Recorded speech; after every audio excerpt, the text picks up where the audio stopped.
Imagine you are granted humanity's oldest, most fervent wish. You are given the gift of eternal life. You will never grow old, you will never succumb to disease, and you will never die. You are an immortal human. On the surface, it is the ultimate fantasy. A life of infinite experiences, of witnessing all of history, of accumulating all the world's knowledge. You are a god walking among mortals, a being who has transcended the fundamental limitation of life itself. But this is a lie. A beautiful, tragic lie. To be an immortal human is not to be a god. It is to be a ghost. It is to be a living museum of grief, a solitary island in a constantly changing sea of mortal faces. It is a sentence, not a gift, a life where the one thing you will crave more than anything else is the one thing you can never have, an ending. Chapter 1. The Curse of 1,000 Goodbyes. Your first lesson in the cruelty of your gift is love. You will fall in love. You will build a life. You will have a family. You will watch your children grow, flourish, and then inevitably grow old.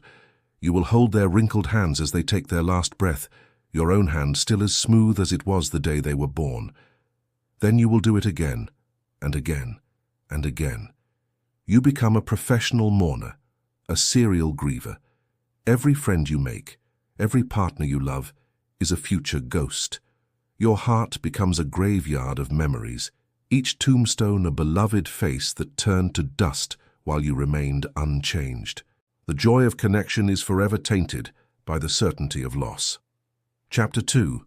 The Museum of a Fading World. The world moves on, but you remain.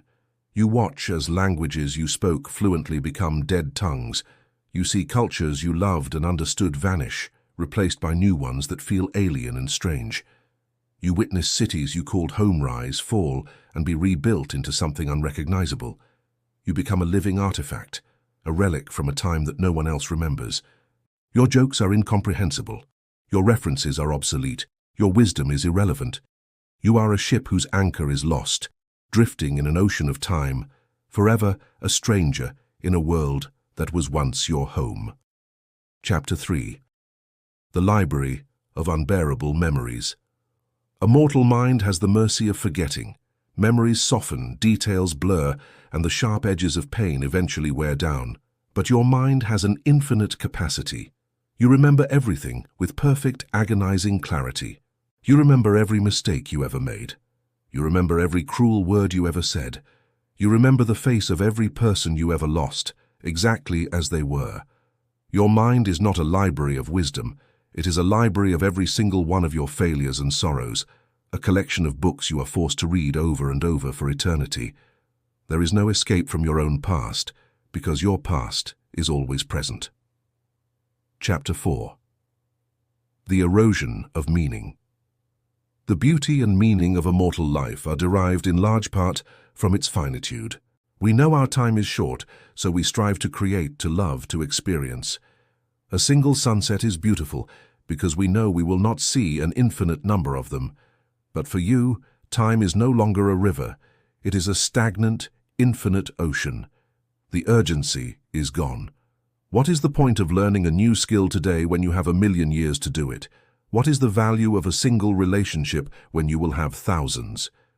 The very thing that gives life its flavor, its precious scarcity, is lost to you forever.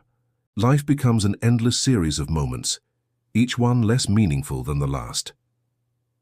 Chapter 5. The Unbridgeable Gulf of Loneliness. Over time, you become something other than human. Your perspective, shaped by centuries of experience and loss, becomes utterly incomprehensible to the mortals around you. How can you share the burden of your grief with someone whose entire lifespan is a mere blink of an eye to you? You are a different species, a solitary member of a club of one. You can pretend to be one of them. You can wear the mask of a mortal, but you will always know you are different. This creates a loneliness so profound, so absolute, that it is a constant, silent scream in the back of your mind. You are now halfway through this timeless tragedy. If this story of an endless life is making you reflect on your own finite one, consider subscribing to ensure you don't miss the conclusion of this and other profound tales. Chapter 6. the body as an eternal prison. Your body does not age, but it is not invincible. You can still feel pain. You can be injured, broken, and burned. While your body will eventually heal from any wound, the memory of the pain remains. Imagine the accumulated scars, not on your skin, but on your soul, from centuries of physical agony. And what of sickness? A virus that would kill a mortal might simply trap you in a state of eternal, agonizing illness. Your gift does not protect you from suffering. It only removes the release of death. Your body is not a temple. It is a cage from which there is no escape. Chapter 7. The slow death of love and empathy. How many times can you watch the world break your heart before you decide to stop feeling altogether?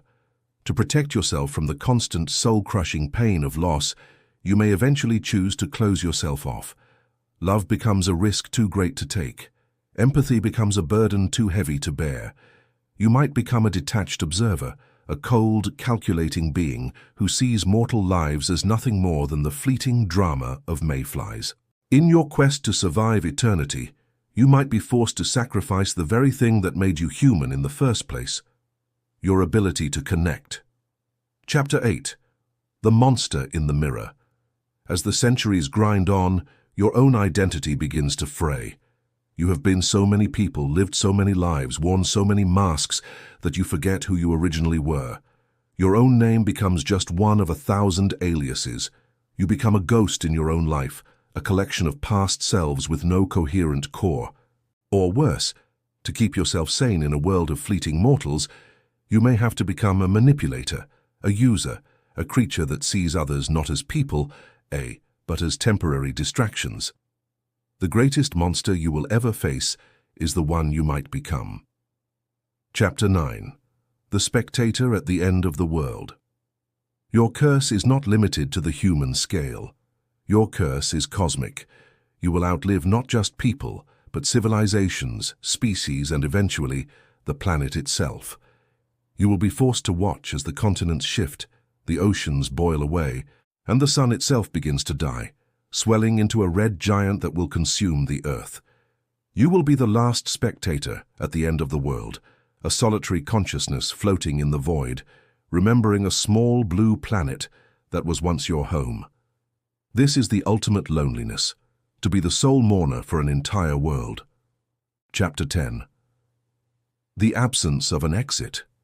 This is the final, most terrifying truth of your existence. There is no escape. Every other living being has the certainty of an ending, a final peace. But for you, there is no door at the end of the hall. Even if you were to be thrown into a star, your indestructible body would endure. Your sentence is infinite. You are a story that has forgotten how to end. The ultimate horror is not death. It is the complete and utter absence of it. Ending, the gift of a final page. So, what does it mean to live as an immortal human? It means to be a walking graveyard of everyone you have ever loved. It means to be a stranger in a world that is constantly leaving you behind. It means to have a mind overflowing with memories of pain and regret. It means to crave the one thing that all of life is designed to run from, an end.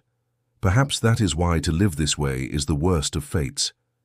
It teaches us the most profound lesson of all, that the beauty of a story is not in its length but in its telling, and that the greatest gift of a mortal life is the promise of a final, peaceful page. If this eternal story resonated with the mortal in you, grant this video a moment of your precious time with a like. Share your thoughts on the curse of immortality in the comments and subscribe so we can continue to explore these profound questions together.